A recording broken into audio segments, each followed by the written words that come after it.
Hi guys, my name's Layla and today I'm here with SanDisk Extreme Team photographer and all-round awesome guy, João Carlos. And João's going to be sharing with us some of his top tips and tricks on how to take better photos on your smartphone.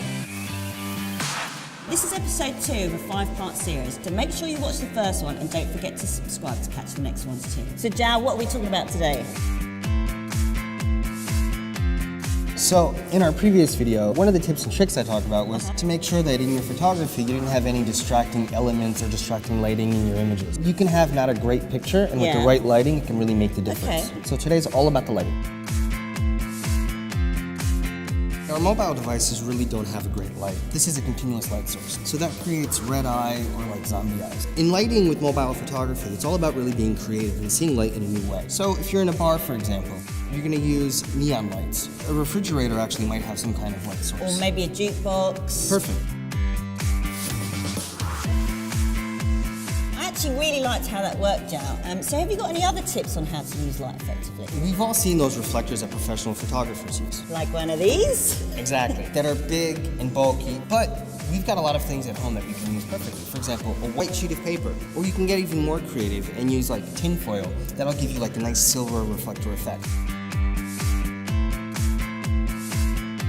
Okay, João, so we're adding light to our images and we're making the shadows deeper. Is there anything else we can do to really make the most of the light we have available? Don't forget that the first photography was in black and white, and black and white is still very relevant today. Black and white photography is a great way to bring out contrast, forms, texture. All of that makes for a more interesting and better picture. Color. Color can be very important to consume. Most photography today starts off as colored images. Color image is awesome because you can go and you can focus on a certain part of the image. You can draw focus to an area that has color. For example, in shooting fashion, I might highlight the model's red boots. Right. So color can have that play.